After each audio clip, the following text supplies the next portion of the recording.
Hello అండి, అందరికీ నమస్తే. నేను మీ Gauravakrishna. Welcome back to our channel wall poster. So finally ఏదైతే మన Telugu reality Bigg Boss season 9 ఉందో, బిగ్ బాస్ సీజన్ 9 అయితే అంగరంగ వైభవంగా ప్రారంభమవుతుందని చెప్పి మనం అనుకోవడం జరిగింది. బట్ అంత ఉన్నట్టు అనిపించలేదు, అంత స్టఫ్ ఉన్నట్టు అనిపించలేదు ఫస్ట్ ఎపిసోడ్లో. సో నార్మల్గా అయితే స్టార్ట్ అయింది.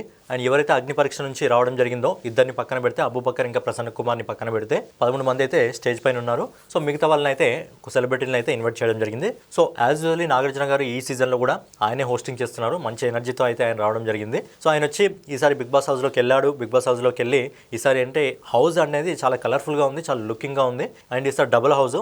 అలాగే ఇంకోటి ఏంటంటే ఈసారి బిగ్ బాస్ ఏంటంటే నాగార్జున కూడా ప్రతి రూమ్కి వెళ్ళడానికి కొన్ని పరీక్షలు అయితే పెట్టాడు. సో పరీక్షలు అన్నీ కంప్లీట్ చేసిన తర్వాత నాగార్జున మొత్తం ఇల్లుని చూసిన తర్వాత బయటకు వచ్చారు. సో బయటకు వచ్చిన తర్వాత ఈ సీజన్లో సెలబ్రిటీస్ 9 మంది రావడం జరిగింది ఇప్పటి వరకు. అలాగే కామనర్స్ బేసిక్గా 5 మంది వెళ్ళాలి కదా, 5 మంది వెళ్లకుండా 6 మంది అయితే వెళ్ళడం జరిగింది. కానీ బిగ్ బాస్ మళ్ళీ కొన్ని మిస్టేక్స్ చేస్తున్నట్టు అనిపిస్తుంది. అవి ఏం మిస్టేక్స్ అనేది మనం ఎండింగ్లో మాట్లాడుకుందాం. అలాగే షోలో మనం సెలబ్రిటీలను చూస్తే కూడా ఏ విధంగా ఉంది అంటే వీళ్ళేనా అంతేనా అన్నట్టు అనిపించింది. సో ముందుగా ఎవరెవరు రావడం జరిగింది అనే విషయం గురించి మాట్లాడిన తర్వాత బిగ్ బాస్ చేస్తున్న తప్పులు ఏంటి అనే విషయం గురించి మనం ఒకసారి మాట్లాడుకుందాం. సో ముందుగా ఎవరైతే ముద్దమందారం ఫేమ్ తనుజ గారు ఉంటారో, సో తనుజ గారు అయితే ఫస్ట్ హౌస్మేట్గా అడుగుపెట్టడం జరిగింది. వచ్చిన తర్వాత తన వెనకాల జరిగిన కొన్ని బ్యాడ్ స్టోరీస్ చెప్పింది. బ్యాడ్ స్టోరీస్ చెప్పిన తర్వాత నాగార్జున గారు ఇక్కడ ఉన్న కామనర్స్లో 13 మంది ఎవరైతే ఉన్నారో అందులో నీకు ఎవరు కాంపిటీషన్ అనిపిస్తుంది అంటే ఇందులో ఉన్న వాళ్ళు ఎవరు కూడా నాకు కాంపిటీషన్ కాదు అని చెప్పి తనుజ తన కాన్ఫిడెంట్గా మాట్లాడుతుంది. ఆ కాన్ఫిడెన్స్ అనేది ఇక్కడే కాదు, ఇంట్లోకి వెళ్ళిన తర్వాత కూడా ఉండాలి. ఎందుకంటే ఇంట్లో సిచ్యువేషన్ బట్టి ఖచ్చితంగా మూడ్ మారుతూ ఉంటుంది కాబట్టి మరి ఎంత కాన్ఫిడెంట్గా ఇక్కడ స్టేజ్ పైన మాట్లాడిందో అంతే కాన్ఫిడెంట్గా మరి ఇంట్లో మాట్లాడుతుందా లేదా అనేది చూడాలి. సో సెకండ్ హౌస్మేట్గా ఎవరైతే మనకు నరసింహనాయుడు ఫేమ్ ఆశా షైనీ ఉంటుందో తనైతే వచ్చింది. అండ్ నువ్వు నాకు నచ్చావు సినిమాలు కూడా తను చేసింది. సో తను వచ్చిన తర్వాత తనకు సంబంధించిన కూడా ఒక ఏవీ ప్లే చేస్తారు. అండ్ ఆ షూట్ చూస్తే అన్నపూర్ణ స్టూడియోలో షూట్ చేసినట్టు అనిపిస్తుంది. సో తను వచ్చింది. తన సెకండ్ హౌస్మేట్గా అయితే హౌస్లోకి వెళ్ళబోతుంది. తన ఒరిజినల్ నేమ్ వచ్చేసి ఫ్లోరా సైని. సో ఇద్దరైతే రావడం జరిగింది, తనుజ గౌ సెలబ్రిటీ ఇంకా ఫ్లోరా ఆశా చైని అనుకోండి. సో వీళ్ళిద్దరూ అయితే ఫస్ట్ సెకండ్ హౌస్మేట్గా అయితే లోపలికి వెళ్ళారు. సో తర్వాత వచ్చేసి కామనర్స్ సంబంధించారనమాట. సో కామనర్స్ కోటాలో ఎవరైతే పబ్లిక్ ఓటింగ్ ద్వారా సెలెక్ట్ కావడం జరిగింది, ఎవరు మన కళ్యాణ్ పగడాల అంటే పవన్ కళ్యాణ్ పగడాల ఎవరైతే సోల్జర్ బాయ్ ఉన్నాడో, సో సోల్జర్ బాయ్ అయితే ఫస్ట్ హౌస్మేట్గా అయితే లోపలికి వెళ్ళాడు కామనర్స్ నుంచి. సో మనోడు బాగుంటుంది అనమాట, మనోడు మాట్లాడే విధానం కానివ్వండి, మనోడి కాన్ఫిడెన్స్ కానివ్వండి చాలా బాగుంటుంది. ఎందుకంటే నేను స్టేజ్ పైకి వచ్చిన తర్వాత కూడా ఏదైనా చెయ్యాలి అని చెప్పి, ఎందుకంటే బేసిక్గా మనోడు ప్రొఫెషన్ జవాన్ అయినప్పటికీ మనోడికి యాక్టర్ అవ్వాలని చెప్పి మనసులో చిన్న కోరిక ఉంది. సో దానికి సంబంధించి మనోడు బిగ్ బాస్ షోకి రావడం జరిగింది. సో మంచి పేరు సంపాదించుకున్నాడు. ఏంటంటే ఆడియన్స్లో కూడా మనోడికి కళ్యాణ్ పగడాలకు మంచి పేరు ఉంది. సో అదేవిధంగా బిగ్ బాస్ హౌస్లోకి వెళ్ళి కూడా ఏ విధంగా అయితే మన దేశానికి బార్డర్లో ఉండి మనకు అందరికీ రక్షణ కల్పిస్తున్నాడో అదేవిధంగా బిగ్ బాస్ హౌస్లోకి వెళ్ళి కూడా ఆడియన్స్ అందరినీ మనసు దోచుకోవాలని చెప్పి మనం కూడా కోరుకుందాం. అలాగే నాగార్జున గారు కళ్యాణ్ పగడాలకు క్వశ్చన్ అడిగాడు. ఇప్పుడు ఇక్కడ ఉన్న వాళ్ళలో కామనర్స్లో నీతో పాటు హౌస్లో ఎవరు వస్తే బాగుంటుంది అని చెప్తే తను ప్రియా పేరు చెప్పాడు. అలాగే ఇతను హౌస్లోకి వెళ్ళిన తర్వాత, కళ్యాణ్ హౌస్లోకి వెళ్ళిన తర్వాత ఎవరైతే ఇద్దరు సెలబ్రిటీలు ఉన్నారో ఆశా సైని ఇంకా తనుజ, వాళ్ళిద్దరిలో ఒకరికి వాష్రూమ్ క్లీనింగ్ ఎంటైర్ 1 వీక్ ఇవ్వాలి అని చెప్పి ఆశా సైని వచ్చేసి నా వల్ల కాదు, నీకు కావాలంటే ఒక చపాతీ ఎక్కువ ఇస్తా అలా బ్రతిమలాడుకుంది. బట్ ఇది బిగ్ బాస్ హౌస్, ఇక్కడ ఏదైనా చేయాలి, అన్ని చేయాలని చెప్పి తను ఆశా షైనికే ఇచ్చాడు. సో అక్కడ చిన్న గ్రడ్జ్ అయితే ఆశా షైని పెట్టుకుంది. సో మనోడికి నామినేషన్లో ఖచ్చితంగా పడుతుంది. బట్ నామినేషన్లో సేవ్ చేయడానికి ఖచ్చితంగా అతన్ని అభిమానించే ప్రేక్షకులు ఖచ్చితంగా ఉంటారు. నెక్స్ట్ ఫోర్త్ హౌస్మేట్గా వచ్చేసి ఎవరైతే మన జబర్దస్త్ ఫేమ్ ఇమాన్యుయల్ ఉన్నాడో, సో ఇమాన్యుయల్ వచ్చాడు. ఇమాన్యుయల్ది కొంచెం ఏవి చూపించారు, మంచి అనిపించింది ఏవి. అలాగే మనం వచ్చిన తర్వాత చిరంజీవి గారిని ఇమిటేట్ చేయడం జరిగింది. అలాగే ఎవరైతే మన విజయ్ దేవరకొండ ఉన్నాడో విజయ్ దేవరకొండ గారిని ఇమిటేట్ చేయడం జరిగింది.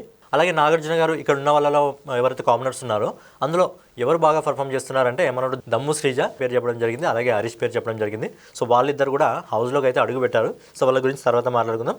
సో ఇమాన్యుయల్ మంచి జబర్దస్త్ నుంచి రావడం జరిగింది కాబట్టి కొంచెం ఎంటర్టైన్మెంట్ అనేది మనకు బిగ్ బాస్ హౌస్లో కనిపిస్తుంది. సో ఫిఫ్త్ హౌస్మేట్గా వచ్చేసి ఎవరైతే సృష్టి మాస్టర్ ఉంటుందో తను వచ్చింది. సో సృష్టి మాస్టర్ అంటే గుర్తుపట్టకపోవచ్చు, జానీ మాస్టర్ అసిస్టెంట్ సృష్టి మాస్టర్. సో సృష్టి వర్మ అంటే గుర్తుపడతారు. రీసెంట్గా పుష్ప 2 సినిమాకి కూడా ఆమె కొరియోగ్రఫీ చేసింది. సో రీసెంట్గా తను కొన్ని బ్యాక్ లాషెస్ ఎదుర్కొంది. సో దాని స్టేజ్ మీద కూడా అదే మాట్లాడింది, ఒక అమ్మాయి ఉన్నప్పుడు ఎక్కడ కూడా బ్యాక్ స్టెప్ వేయొద్దు అని చెప్పి మాట్లాడింది. బట్ ఇది ఒక మంచి ఆపర్చునిటీ ఆమెకు. ఎందుకు అంటే రీసెంట్గా తన బ్యాక్ లాషెస్ ఎదుర్కొంది కాబట్టి తన క్యారెక్టర్ ఏంటి అనేది ప్రూవ్ చేసుకోవడానికి ఇది ఒక మంచి ప్లాట్ఫామ్. ఎందుకంటే ఒక మనిషి తన ఫేస్ అనేది ఒక వారం దాచిపెట్టవచ్చు, ఒక 2 వీక్స్ దాచిపెట్టవచ్చు. బట్ రియాలిటీ ఎలా తెలుస్తుందంటే ఒక 2-3 వీక్స్ తర్వాత వాళ్ళ ఫేస్ ఎలా ఉన్నా సరే, వాళ్ళకి 2 ఫేసెస్ ఉన్నా సరే ఖచ్చితంగా మనకు రియాలిటీ షో అనేది చాలామంది చూస్తారు కాబట్టి వాళ్ళ నిజ స్వరూపం ఏంటి అనేది మనకు బయటపడుతుంది.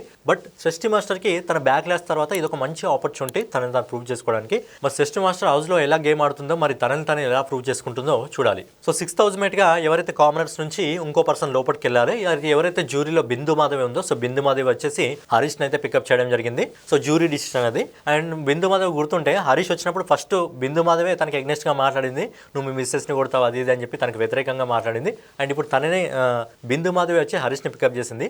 మాస్క్ మ్యాన్ హౌస్లోకి వెళ్ళాలని చెప్పి చాలా మంది కూడా కోరుకోవడం జరిగింది. అండ్ మాస్క్ మ్యాన్ హౌస్లోకి వెళ్ళిన తర్వాత ఎవరైతే అంతకుముందు సెలబ్రిటీలు ఎవరైతే ఇమాన్యుయల్ సెస్టి మాస్టర్ వాళ్ళు ఇద్దరు లోపలికి వెళ్ళారో వాళ్ళకు ఒక డ్యూటీ ఇవ్వాలి బిగ్ బాస్ రూల్ ప్రకారం. ఎందుకంటే ఈసారి కామనర్స్కి ఒక అవకాశం ఇచ్చాడు, ఇలా డ్యూటీ ఇచ్చే అవకాశం. సో ఏదైతే బిగ్ బాస్ హౌస్ ఉందో బిగ్ బాస్ హౌస్ కూడా ఎంటైర్ క్లీనింగ్ ఎవరికి ఇవ్వాలన్నప్పుడు మనోడు ఇమాన్యుయల్ని అయితే చూస్ చేసుకోవడం జరిగింది. సో ఎంటైర్ 1 వీక్ వచ్చేసి ఇమాన్యుయల్ బిగ్ బాస్ హౌస్ అయితే ఉందో మొత్తం క్లీనింగ్ పర్పస్ మనోడు చూసుకోవాలి. సో నెక్స్ట్ బిగ్ బాస్ హౌస్కి 7th హౌస్మేట్గా ఎవరైతే భరణి మన అందరికీ తెలిసిన వాడే. ఎందుకంటే చాలా సీరియల్లో మనోడు నటించడం జరిగింది, అలాగే చాలా సినిమాల్లో కూడా నటించాడు. సో మనోడు వచ్చాడు, కాకపోతే ఒక లాకెట్ తీసుకొని వచ్చాడు ఒక బాక్స్లో. అది తనకు సెంటిమెంట్ అని చెప్పి అది లోపలికి తీసుకెళ్తా అని చెప్పి బిగ్ బాస్ని పర్మిషన్ అడిగితే బిగ్ బాస్ ఇవ్వలేదు. మీరు ఒకవేళ తీసుకెళ్లాలనుకుంటే మీరు బయటికి వెళ్ళిపోవచ్చు, మీ ఇంటికి వెళ్ళిపోవచ్చు అని అనుకుంటే భరణి ఏం ఆలోచించకుండా ఓకే అలా అయితే నేను వెళ్ళిపోతా అని చెప్పి వెళ్ళిపోయాడు. బట్ మళ్ళీ తర్వాత బిగ్ బాస్ తనని బ్యాక్ పిలిపించి ఏదైతే లాకెట్ ఉందో ఆ లాకెట్ని తీసుకొని బిగ్ బాస్ హౌస్లోకి వెళ్ళడానికైతే పర్మిషన్ ఇచ్చాడు. మరి భరణి లాకెట్ ఎంత సెంటిమెంట్ మనకు అర్థమవుతుంది. ఎందుకంటే ఆ లాకెట్ కోసం బిగ్ బాస్ షోని వదలడానికి సిద్ధపడ్డాడంటే మరి నిజంగా అతనికి సెంటిమెంట్ అయి ఉండొచ్చు. అలాగే భరణికి ఇంకా ఎవరైతే పవన్ డెమన్ ఉన్నాడో సో పవన్ డెమన్కి పుషప్ ఛాలెంజ్ ఇస్తే ఇద్దరు కూడా చాలా కంఫర్టబుల్గా ఆల్మోస్ట్ 60 పుషప్ చేశారు. సో పవన్ డెమన్ వచ్చేసి చాలా యంగ్, భరణి కొద్దిగా ఏజ్డ్ అయినప్పటికీ కూడా ఇద్దరు సమానంగా చేయడం జరిగింది. ఆల్మోస్ట్ 60 పైన ఇద్దరు పుషప్ చేశారు. సో అది కొద్దిగా బాగా అనిపించింది. సో ఏంటంటే మనడు కొద్దిగా ఏజ్డ్ అయినప్పటికీ కూడా కుర్రాడితో సమానంగా మనడు భరణి చేయడం జరిగింది. మరి హౌస్లోకి వెళ్ళిన తర్వాత అదేవిధంగా టాస్క్లు ఆడతాడా లేదా అని చూడాలి. నెక్స్ట్ బిగ్ బాస్ హౌస్లోకి 8th హౌస్మేట్గా ఎవరైతే మన బోల్డ్ పాప రీతు చౌదరి ఉందో రీతు చౌదరి అడుగుపెట్టింది. రీతు చౌదరి గురించి పెద్దగా మనం మాట్లాడుకోవడం అవసరం లేదు. సో చాలా బోల్డ్గా ఉంటుంది పాప, గ్లామర్ డోస్ ఎక్కువగా ఉంటుంది. సో లాస్ట్ టైం తిన ఫ్రెండ్ వచ్చింది విష్ణుప్రియ, సో అప్పుడు తిను సపోర్ట్ చేసింది రీతు చౌదరి, విష్ణుప్రియకి సపోర్ట్ చేసింది. సో ఇప్పుడు రీతు చౌదరి వచ్చింది కాబట్టి విష్ణుప్రియ బయట నుంచి నాకు తెలిసి సపోర్ట్ చేస్తుంది. సో కొంచెం కొద్దిగా ఫన్ క్యారెక్టర్, ఇంకా మంచిగా గ్లామర్ కూడా పండిస్తుంది కాబట్టి బిగ్ బాస్ హౌస్లో లైట్గా గ్లామర్ అయితే యాడ్ అయింది. మరి తిని ఎప్పటి వరకు ఉంటుంది బిగ్ బాస్ హౌస్లో అనేది ఖచ్చితంగా చూడాలి. నెక్స్ట్ 9th హౌస్మేట్గా ఎవరైతే కామనర్స్ ఉన్నారో కామనర్స్ నుంచి ఇంకో పర్సన్ వెళ్ళాలి. సో ఆడియన్స్ ఓట్ ప్రకారం ఎవరైతే మన డెమన్ పవన్ ఉన్నాడో డెమన్ పవన్ అయితే హౌస్లోకి అడుగు పెట్టడం జరిగింది. సో డెమన్ పవన్ నాకు ఏం మంచి అనిపిస్తుంది అంటే మనోడు ఎంట్రన్స్ వచ్చినప్పుడు అంటే అగ్ని పరీక్షకు వచ్చినప్పుడు ఏదైతే గోకు డ్రాగన్ బాల్ జీకి సంబంధించి అది మనకు విజువల్ చూపించాడు, అది బాగా అనిపిస్తుంది. ఎందుకంటే అప్పట్లో నేను కూడా డ్రాగన్ బాల్ జీ చూసేవాడిని. అది కాకపోతే ఎపిసోడ్ ఏంటంటే బాగా ల్యాగ్ ఉంటుండేవి.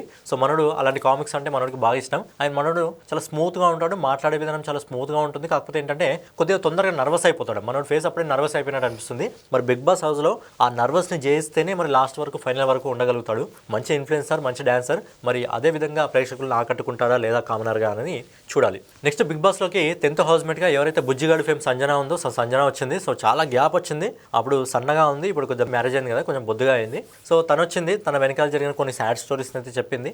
చాలా రోజులైంది, మరి తను బిగ్ బాస్ హౌస్లో ఏ విధంగా సర్వైవ్ అవుతుందో ఖచ్చితంగా చూడాలి. నెక్స్ట్ 13th హౌస్మేట్గా ఎవరైతే మన ఫోక్ సింగర్ రాము రాథోడ్ ఉన్నాడో తనైతే హౌస్లోకి అడుగుపెట్టాడు. సో మనోడికి దరిద్రం అదృష్టం పట్టుకుంది. ఎందుకంటే రీసెంట్గా యూట్యూబ్లో ఏదైతే రాను బొంబాయికి రాను సాంగ్ ఉందో ఆ సాంగ్ అనేది ఆల్రెడీ యూట్యూబ్లో 500 మిలియన్ క్రాస్ అయ్యి ముందుకు వెళ్తుంది. బేసిక్గా ఒక ఫోక్ సాంగ్కి ఆ విధమైన మిలియన్ వ్యూస్ అంటే అది మజాక్ కాదు నిజంగా. సో అక్కడ మనోడు మంచి పేరును సంపాదించుకున్నాడు ఆ సాంగ్తో, మంచి లక్ష్మీదేవిని కూడా సంపాదించుకోవడం జరిగింది. సో ఇప్పుడు బిగ్ బాస్ హౌస్లోకి అడుగుపెట్టాడు, మరి ఇక్కడ కూడా హిట్ కొడతాడా లేదా అని చూడాలి. అండ్ బిగ్ బాస్ హౌస్లోకి 12th హౌస్మేట్గా ఎవరైతే మన కామనర్స్ ఉంటారో కామనర్స్ నుంచి ఇంకోని పంపించాలి. సో దానికోసం జ్యూరీ నుంచి నవదీప్ వచ్చాడు. సో నవదీప్ వచ్చి ఎవరైతే మనం అనుకున్నామో వాళ్ళని తీసుకున్నాడు, దమ్ము శ్రీజ. సో బేసిక్గా తను సెలెక్ట్ చేయడానికి కారణం ఏంటంటే నవదీప్ చాలా బాగా ఎక్స్ప్లెయిన్ చేశాడు. సో ఫస్ట్ నుంచి ఏం జరిగిందో, శ్రీముఖిని ఎలా క్వశ్చన్ చేసిందో, జడ్జెస్ని ఎలా క్వశ్చన్ చేసిందో, తను ఏది అనుకుందో అది చెప్పే విధానం, అలాగే టాస్క్లు ఏవైతే ఉంటాయో టాస్క్లో చాలా బాగా యాక్టివ్గా పర్ఫామ్ చేయడం జరుగుతుంది అని చెప్పి చెప్పాడు. అప్పుడు కూడా నాగార్జునకి అప్పుడు కూడా సిద్ధ చెప్తుంది కప్పు నాదే, ఎలాగో కప్పు నాదే అప్పుడు మీరే ఇస్తారా అని చెప్పి ఇప్పుడే తను చాలా కాన్ఫిడెంట్గా అయితే ఉంది. ఇప్పటివరకు ఓటీటీ సీజన్లో అనుకుంటా బిందు మాధవి ఒక్కటి మాత్రమే లేడీస్లో కప్పు కొట్టడం జరిగింది. మరి ఈసారి దమ్ము శ్రీజ కొట్టే అవకాశాలు కూడా ఉన్నాయి. కాకపోతే ఏంటంటే అమ్మాయి లోడలో వాగుతూనే ఉంటుంది. సో బిగ్ బాస్ హౌస్లో అలా కూడా ఉండాలి, కొంతమంది ఎంటర్టైన్మెంట్ చేసే విధంగా ఉండాలి. మరి దమ్ము శ్రీజ అగ్ని పరీక్షలో అందరినీ ప్రేక్షకులను ఆకట్టుకోవడం జరిగింది. మరి హౌస్లోకి వెళ్ళిన తర్వాత కూడా అదే విధంగా ప్రేక్షకులను ఆకట్టుకుంటుందా లేదా అనేది చూడాలి. బిగ్ బాస్ హౌస్లోకి 13th హౌస్మేట్గా ఎవరైతే సుమన్ శెట్టి, మన సుమన్ శెట్టి జయం సినిమా కానివ్వండి, లేకపోతే నిజాం సినిమా కానివ్వండి, సోన్ బాజీ బృందావనికి సినిమాల్లో మంచి కామెడీతో మన అందరం నవ్వించడం జరిగింది. సో కొద్ది రోజులు మాయమైంది అనుకున్నాము, కాకపోతే ఏంటంటే మిగతా లాంగ్వేజ్లో మనోడు సినిమాలు తీస్తున్నాడంట, నిజంగా మెచ్చుకోవాల్సిన విషయమే. అలాగే మనకి పెళ్ళైంది, తనకు సంబంధించిన ఏవి చూపించిండు, ఏవి చాలా బాగా అనిపించింది మనోడిది. ఏవి అయితే చాలా ఇంపాక్ట్గా ఉంది. సో కొంచెం అమాయకుడిలాగా కనిపిస్తున్నాడు. మరి బిగ్ బాస్ హౌస్లోకి వెళ్ళిన తర్వాత అమాయకంగా ఉంటే తొక్కి పడేస్తారు కాబట్టి మరి మనోడి క్యారెక్టర్ ఏమన్నా లోపల మార్చుకుంటాడా లేకపోతే ఇంకా దాచిపెట్టుంచాడా అనేది మనకి ఇంకొద్ది రోజుల్లో మన ముందుకు తెలుస్తుంది. నెక్స్ట్ బిగ్ బాస్ హౌస్లోకి 14th కంటెస్టెంట్గా ఎవరైతే ప్రియా కామనర్ ఉందో, కామనర్ నుంచి ప్రియా అయితే ఆడియన్స్ ఓట్ ద్వారా ఎన్నుకోవడం జరిగింది. సో బేసిక్గా ప్రియాలో ఆడియన్స్ అందరికీ నచ్చింది ఏంటంటే, ఒక అమ్మాయిని చూస్తే చాలా హాట్గా ఉందనిపిస్తుంది, ఒక అమ్మాయిని చూస్తే అరే భలే ఉందిలే అనిపిస్తుంది. కానీ ఈ అమ్మాయిని చూస్తే క్యూట్గా టెడ్డీ బేర్లా చాలా స్వీట్గా మాట్లాడుతూ ఉంటుంది. సో తన లాంగ్వేజ్ అయితే కొంచెం డిఫరెంట్గా ఉంటుంది. సో అలా చాలామంది ఆడియన్స్కి తను ఆల్రెడీ నచ్చింది. ఏంటంటే కొంచెం బొద్దుగా ఉంటుంది అనమాట, బొద్దుగా ముద్దుగా అది ఏమంటారు టెడ్డీ బేర్ లాగా ఉంటుంది. సో తన హౌస్లోకి వెళ్ళాలని చెప్పి చాలామంది ఆడియన్స్ కోరుకోవడం జరిగింది. సో అందరి కోరిక నిజమైంది. సో ప్రియా 14th హౌస్మేట్గా అలాగే 5th కామనర్గా హౌస్లోకి వెళ్ళిపోయింది. సో ఇక్కడికి 14 మెంబర్స్ బిగ్ బాస్ హౌస్లోకి అయితే వెళ్ళిపోవడం జరిగింది. 9 మంది సెలబ్రిటీలు అలాగే 5 మంది కామనర్స్. బట్ ఎండింగ్లో ఎవరైతే శ్రీముఖి ఉందో శ్రీముఖి వచ్చింది. సో శ్రీముఖి వచ్చి నాగార్జున గారిని బుజ్జగించి కొద్దిగా బతిమిలాడుకొని బిగ్ బాస్ పర్మిషన్ తీసుకోకుండానే డైరెక్ట్గా నాగార్జున గారి పర్మిషన్ ఇచ్చేశారు. ఇంకొక కామనర్ని లోపలికి పంపించడానికి అవకాశం ఇచ్చారు. సో ఇక్కడ శ్రీముఖి ఇంకొక కామనర్ అన్నప్పుడు అర్థం కాలేదు. బట్ అభిజిత్ డిసిషన్ కూడా ఉంది అన్నప్పుడు అర్థమైపోయింది, ఆల్రెడీ వెళ్ళిపోయింది. ఏంటంటే ఎవరైతే మర్యాద మనీష్ ఉన్నాడో, సో మర్యాద మనీష్కి ఫస్ట్ నుంచి కూడా అభిజిత్ కొద్దిగా సపోర్ట్ చేస్తున్నాడు. సో జ్యూరీ డిసిషన్ అన్నప్పుడు అలాగే శ్రీముఖి కూడా కొద్దిగా ఇంప్రెస్ అయింది కాబట్టి శ్రీముఖి ఇంకా అభిజిత్ కలిసి మర్యాద మనీష్ ఎవరు ఉన్నారో సో మర్యాద మనీష్ని స్పెషల్గా లోపలికి అయితే పంపించడం జరిగింది. అంటే 6 కామనర్స్ వెళ్ళారు, ప్రజెంట్ 9 మెంబర్స్ సెలబ్రిటీస్ అయితే వెళ్ళారు. వెళ్ళిన తర్వాత అందరు లోపలికి వెళ్ళిన తర్వాత మెయిన్ ఏంటంటే అందులో 2 హౌస్ ఉన్నాయి, ఒకటి ఇన్ హౌస్ ఒకటి అవుట్ ఉంది. సో ఇన్ ఏదైతే ఉందో అందులో ఆల్రెడీ కామనర్స్ అగ్ని పరీక్ష ఆడేసి వచ్చారు కాబట్టి వాళ్ళకు లోపల హౌస్ ఏదైతే ఉందో ఇన్ హౌస్ ఉందో అందులో ఉంచడం జరిగింది. ఏదైతే అవుట్ హౌస్ ఉందో అందులో సెలబ్రిటీలు ఉంటారు. అది ఎప్పుడు మారుతుంది అనేది మనకు గేమ్ స్టార్ట్ అయితే తెలుస్తుంది. సో ఫైనల్గా ఏదన్నమాట బిగ్ బాస్ షోకి సంబంధించి 14 మంది కాకుండా 15 మంది లోపలికి వెళ్ళారు. నాకు తెలిసి కొంతమంది వైల్డ్ కార్డ్ ఎంట్రీలో 4వ వారంలో వచ్చే అవకాశం ఉంది. అండ్ కొంతమంది పేర్లు వినిపించాయి, వాళ్ళు రాలేదు. ఎవరైతే ఆలీ గారి వైఫ్ ఉంటుందో సుల్తానా గారు, సో తన పేరు వినిపించింది. అలాగే ఎర్ర రూమాలు కట్టాను ఒక సాంగ్ ద్వారా ఎవరైతే నాగదుర్గ ఫేమస్ కావడం జరిగిందో తన పేరు వినిపించింది. ఇంకోటి అలైక చిట్టిపికిల్స్ ఎవరైతే రమ్య గోపాల్ ఉందో తన పేరు కూడా వినిపించింది, తను కూడా రాలేదు. నాకు తెలిసి వీళ్ళ ముగ్గురు వైల్డ్ కార్డ్ ఎంట్రీతో వచ్చే అవకాశం ఉంది. మరి వీళ్ళు కాకుండా ఇంకెవరైనా వస్తారా చూడాలి. వాళ్ళు ముగ్గురు వస్తే 18 మంది కావడం జరుగుతుంది. నాకు తెలిసి 4వ వారం తర్వాత వాళ్ళ ఎంట్రీ ఉండే అవకాశం ఉంది.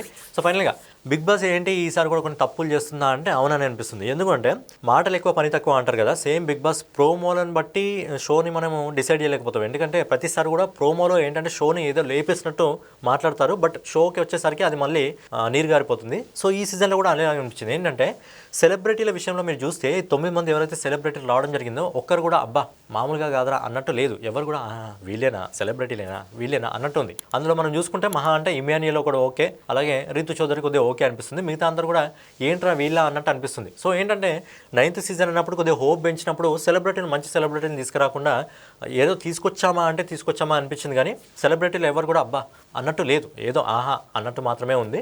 అండ్ వీళ్ళకంటే కొద్దిగా బెటర్ ఏంటంటే కామనర్సే బెటర్ అనిపిస్తుంది, సెలబ్రిటీల కంటే కామనర్సే బెటర్ అనిపిస్తుంది. ఎందుకో ఈసారి ఒకవేళ ఇదే విధంగా ఉంటే ఖచ్చితంగా ఈసారి కప్పు కొట్టే కూడా కామనర్సే అనిపిస్తుంది.